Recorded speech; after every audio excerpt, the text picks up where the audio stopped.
प्रिय विद्यार्थी,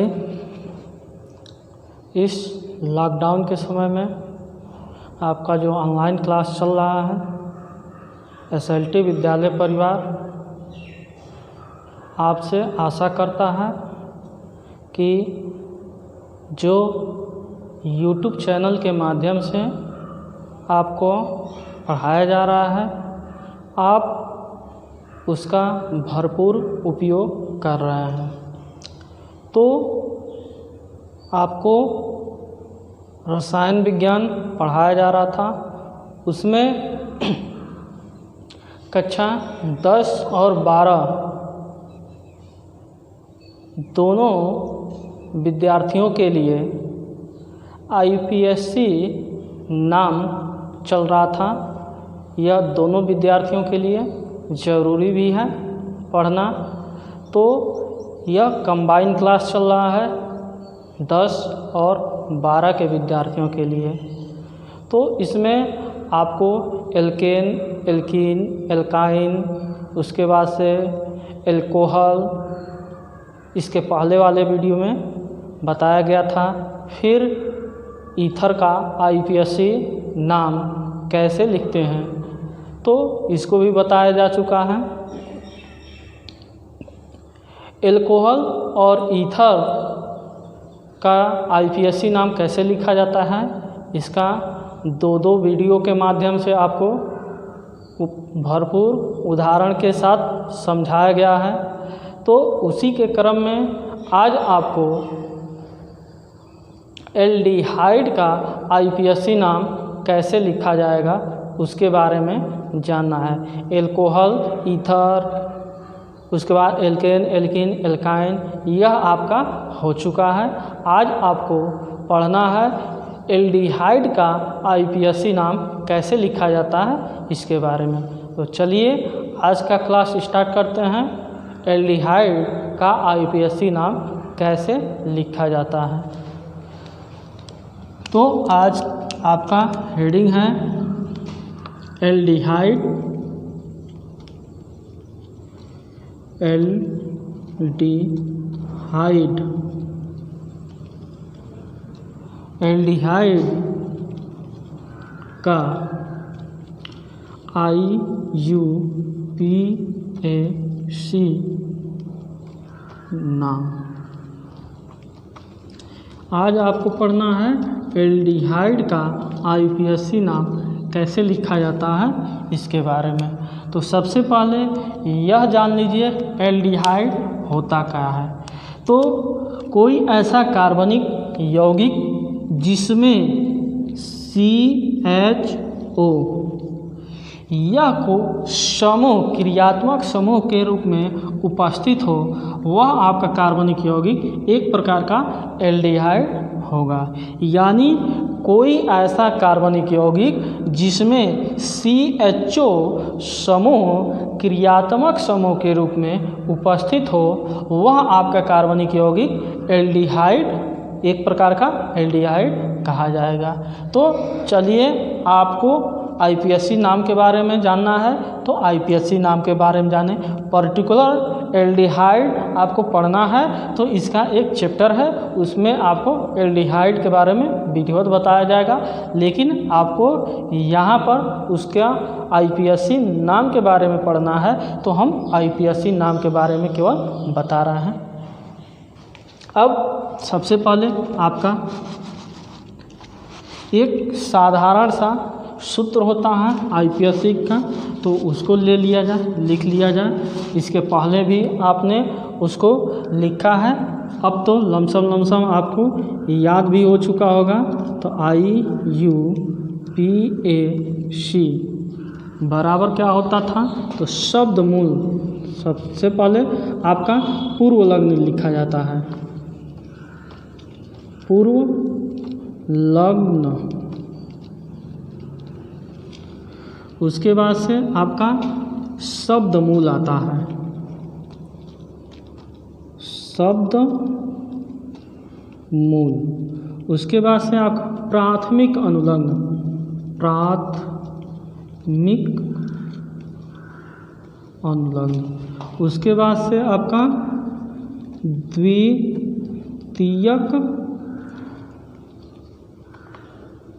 अनुलग्न। यह आपका आईपीएससी का एक साधारण सा जो फार्मूला है उसको बताया जा रहा है हर वीडियो में। आपको अब लमसम यह याद भी हो चुका होगा यह क्या है। तो अब आपको एक एल्डिहाइड, कोई भी साधारण सा एल्डिहाइड लिया जाए। तो एक एल्डिहाइड हम ले रहे हैं, देखिए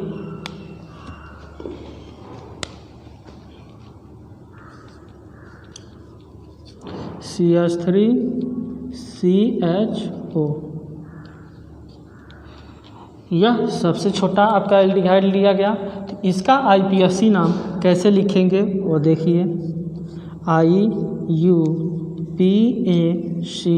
नाम बराबर क्या हो जाएगा।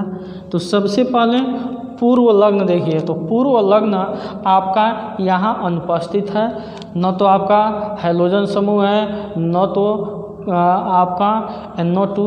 उसके बाद से आपका इसके पहले ईथर वाले में बताया गया था क्या, OR समूह, यह भी समूह आपका अनुपस्थित है। तो उसको हम पूर्व लग्न में लेते हैं। तो यह भी आपका यहाँ पर नहीं पाया जा रहा है। तो पूर्व लग्न यहाँ पर क्या है, अनुपस्थित है। अब इसके बाद से शब्द मूल।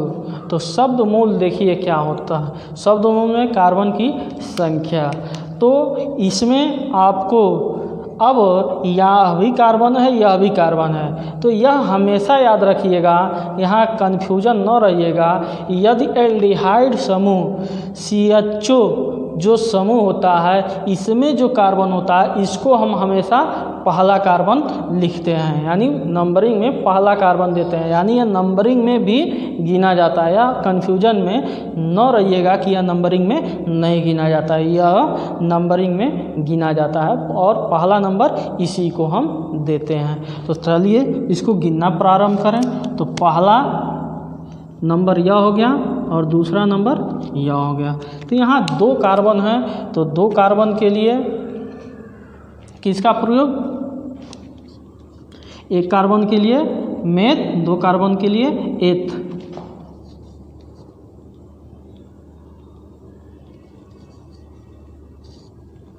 एथ हो गया। अब इसके बाद से आप प्राथमिक अनुलग्न। तो प्राथमिक अनुलग्न में आप क्या देखते हैं, तो एकल बंध, द्विबंध, त्रिबंध। तो आपका यहाँ पर क्या पाया जा रहा है, तो एकल बंध पाया जा रहा है। तो एकल बंध के लिए क्या प्रयोग करेंगे, N का प्रयोग। अब देखिए द्वितीयक अनुलग्न। तो द्वितीयक अनुलग्न तो क्रियात्मक समूह आपका यहाँ पर उपस्थित है, और कौन, तो एल्डिहाइड समूह। एल्डिहाइड समूह के लिए अनुलग्न के रूप में अल का प्रयोग करते हैं। अल का आपका प्रयोग होता है। अब इसमें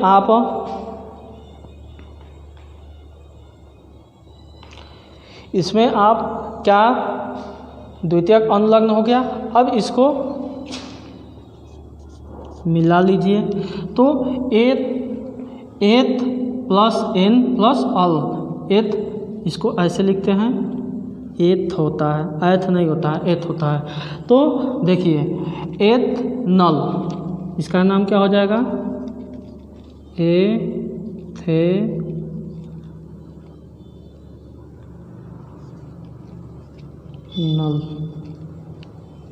एथेनॉल। तो यह आपका एक साधारण सा जो सबसे छोटा एल्डिहाइड था वह हो गया। या फिर इससे पहले एक और होता है, वह HCHO के रूप में जाना जाता है। वह भी आपका सबसे छोटा एल्डिहाइड यही माना जाता है। उसके बाद से यह हो गया। तो अब देखिए एक और उदाहरण लेकर चला जाए।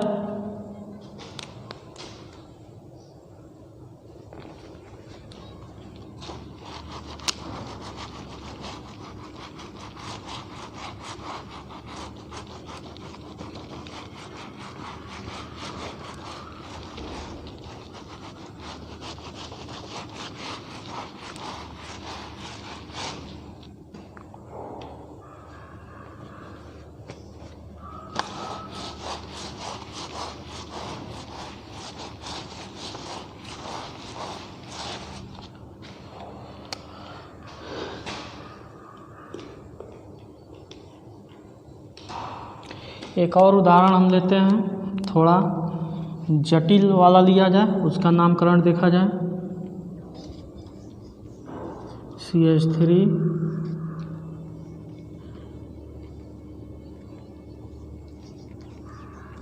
CH3 CH2, फिर 1 2 3 4 हो गया यहाँ पर, फिर यहाँ पर CH3 जोड़ लीजिए और फिर 1 2 3 4 CH2 CHO। यह थोड़ा लंबी श्रृंखला वाला ले लिया जाए। देखिए इसका नामकरण कैसे लिखा जाएगा। तो सबसे पहले हमको देखना है कि जब लंबी श्रृंखला प्राप्त हो तो सबसे पहले हम उसमें क्रियात्मक समूह, तो क्रियात्मक समूह ढूंढिए। तो देखिए यहाँ पर लास्ट में आपका यह क्रियात्मक समूह क्या है, जुटा हुआ है। तो अब क्रियात्मक समूह मिल गया हमको। अब हम इसका नामकरण पहले अंकन कर लेते हैं, यानी कार्बन की संख्या गिने और सबसे लंबी श्रृंखला प्राप्त करें। तो देखिए यह CHO समूह है, यानी एल्डिहाइड समूह। तो एल्डिहाइड समूह में याद रखिए कि एल्डिहाइड समूह का जो कार्बन होता है उसको हम पहला नंबर देते हैं। तो पहला 1 2 3 4 5 6, अगर सीधा ले रहे हैं तो 6 बन रहा है। अब थोड़ा यहाँ भी CH3 है तो ऐसे लेकर चलें, 1 2 3 4 5 6, यह भी लंबी श्रृंखला बन रही है जिसमें 6 बन रहा है। और इसको लेकर चलें तो 1 2 3 4, तो यह 4 वाली श्रृंखला बन रही है। तो सबसे पहले जो 4, यहाँ 6 कार्बन, तो सबसे लंबी श्रृंखला 6 कार्बन की बन रही है। तो 4 कार्बन वाली श्रृंखला हम छोड़ देंगे, यानी 4 कार्बन वाली श्रृंखला हमको नहीं लेनी है, तो 6 कार्बन वाली श्रृंखला लेनी है। तो 6 कार्बन वाली श्रृंखला क्या आपको मिल रही है, देखिए। तो 1 2 3 4 5 6, यह भी हो सकता है, 6 यह भी हो सकता है। तो आप स्वतंत्र हैं, यहाँ पर आप ऐसे करके ऐसे अंकन कर लें या फिर सीधा कर लें, आपका गलत नहीं होगा, क्योंकि इधर से भी 6 कार्बन प्राप्त हो रहे हैं और सीधी श्रृंखला में भी 6 कार्बन प्राप्त हो रहा है। तो आप स्वतंत्र हैं तो हम सीधा ही ले लेते हैं, 6 कार्बन हो गया। अब इसके अलावा जो बचा, यहाँ एक CH3 और यहाँ एक CH3, इसको या आपका एल्किल समूह या भी एल्किल समूह, इसको हम किस में लिखेंगे, पूर्व लग्न में लेकर जाएंगे। तो अब इसका IPSC नाम लिखिए। तो IPSC नाम देखिए कैसे लिखेंगे, IUPAC बराबर। तो सबसे पहले पूर्व लग्न में, तो पूर्व लग्न में क्या है, 1 2 मेथिल समूह है। तो 2 मेथिल के लिए डाई मेथिल, पूर्व लग्न में 1 2 डाई मेथिल और शब्दमूल। तो शब्दमूल आपका देखिए क्या मिल रहा है, तो मेथ 1 प्रोब्यूटेन हेक्स।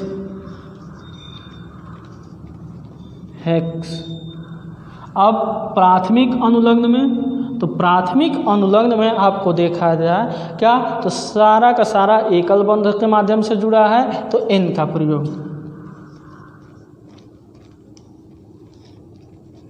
अब आपका द्वितीयक अनुलग्न, तो द्वितीयक अनुलग्न देखिए, तो द्वितीयक अनुलग्न में CHO और CHO के लिए यानी एल्डिहाइड समूह के लिए अनुलग्न के रूप में हम अल का प्रयोग करते हैं। तो यहाँ पर क्या हो जाएगा, अल हो जाएगा।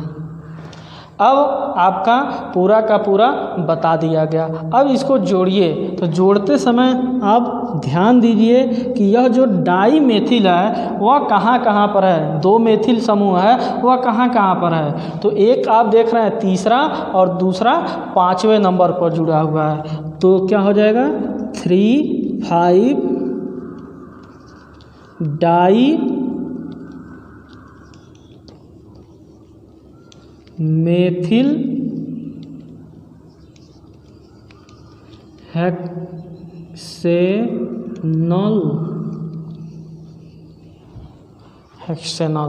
3,5 डाइमेथिल हेक्सेनल इसका नाम हो गया।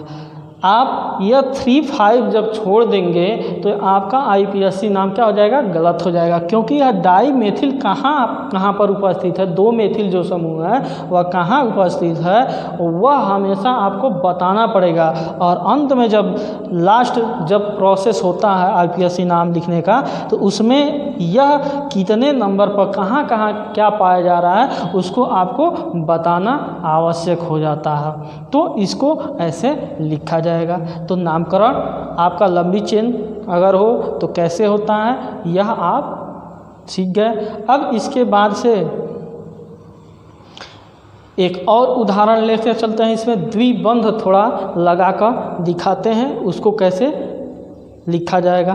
तो इसको लिखना चाहते हैं तो लिख सकते हैं। वीडियो को रोककर आप जो समझ में न आए जो लिखना है उसको वीडियो को पॉज करके आप लिख सकते हैं, यानी रोक कर लिख सकते हैं।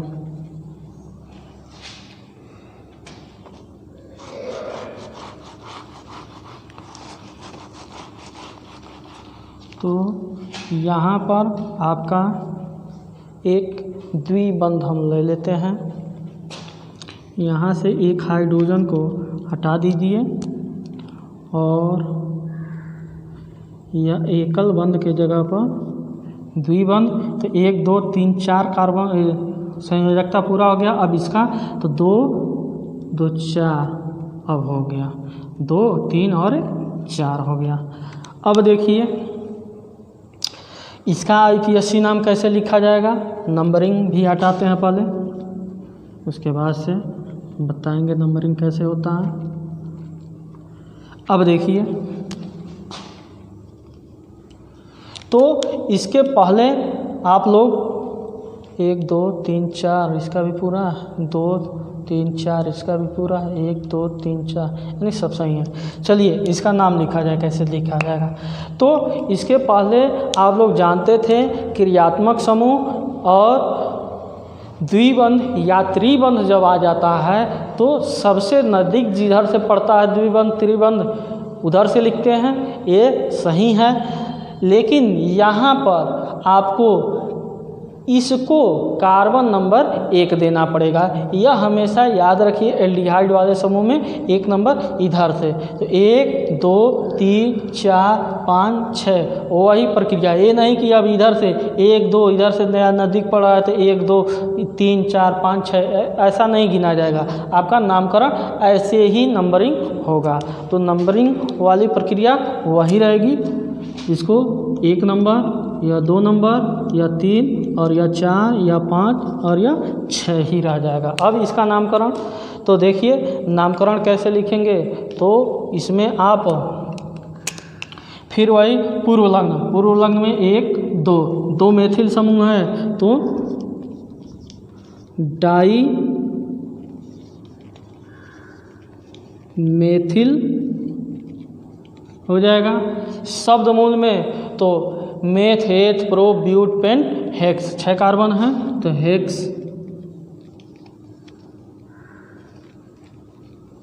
अब देखिए प्राथमिक अनुलग्न में, तो प्राथमिक अनुलग्न में द्विबंध त्रिबंध पाया जा रहा है, यह देखते हैं। तो द्विबंध एकल बंध द्विबंध त्रिबंध पाया जा रहा है उस हिसाब से।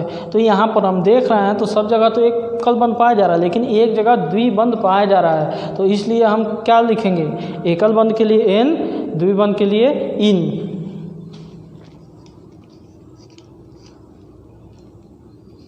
प्लस आपका द्वितीयक अनुलग्न और रहेगा।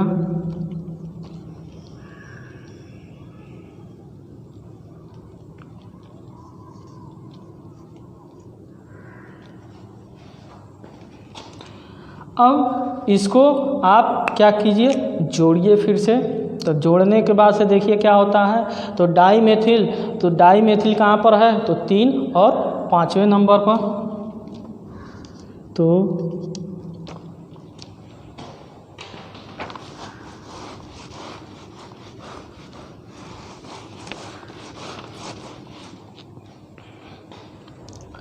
तो आपका क्या हो जाएगा 3,5 डाईमेथिल। अब देखिए आपका हेक्सिन तो लिखा जाएगा, लेकिन आपको यह बताना पड़ेगा कि इन कहाँ पर है। तो इन के लिए कहाँ पर है, तो 5वें नंबर पर नहीं, चौथा नंबर, जो नंबरिंग में कम सबसे हो वही, तो चौथा नंबर 4 नहीं, यहाँ पर नहीं, ऐसे हेक्स, उसके बाद से 4 इन और 1 अल। यह आपका IPSC नाम हो गया। तो आपका यह बताया गया कैसे, तो सबसे पहले यह देखिए कि डाईमेथिल है तो 1 2 पूर्व लग्न में लिया गया है, तो तीसरे और पांचवें, तो ऐसे ना लिखिएगा 5 3 नहीं, क्रम से 3 5 डाईमेथिल हो गया। अब कार्बन की संख्या, तो हेक्सिन 4 हेक्सिन नहीं, ऐसे नहीं, हेक्स, उसके बाद से 4 चौथे नंबर पर, 5वां नंबर ना बता दीजिएगा, क्योंकि यह सबसे पहले जितना क्रमांक कम होता है वही बताया जाता है। तो चौथे नंबर पर, तो चौथा नंबर यह है, तो यह हो जाएगा 4 और इन और आपका 1 पहले नंबर पर अल है, तो यह आपका हो जाएगा। तो ऐसे ही आपका एल्डिहाइड का IPSC नाम कैसे लिखते हैं यह आपको बताया जा चुका। अब इसके बाद से अगर आपको और भी उदाहरण जानना है तो आपके किताब में और भी उदाहरण दिया गया है। अब अगर उसमें कोई न आपको समझ में आ रहा हो तो आप व्हाट्सएप के माध्यम से या फिर यूट्यूब कमेंट के माध्यम से भी आप पूछ सकते हैं कि IPSC नाम उसका कैसे लिखा जाएगा। बाकी अगर सारा का सारा उदाहरण बताया जाए तो वीडियो बहुत ज़्यादा लंबा हो जाएगा, इसलिए एक साधारण रूप से आपको कैसे लिखा जाता है वो आपको बताया जा चुका। अब आप अपने किताब के माध्यम से उसमें से जो उदाहरण दिया गया है उसको आप क्या कीजिए, लीजिए और नाम लिखने का प्रयास कीजिए। यदि नहीं आ रहा है तो व्हाट्सएप के माध्यम से या यूट्यूब कमेंट के माध्यम से आप क्या कर सकते हैं, पूछ सकते हैं। तो नेक्स्ट वीडियो में इसी के क्रम में और भी जो आपका क्रियात्मक समूह हो पाया जाता है उससे रिलेटेड IPSC नाम बताया जाएगा। तब तक आप इसको पढ़ सकते हैं।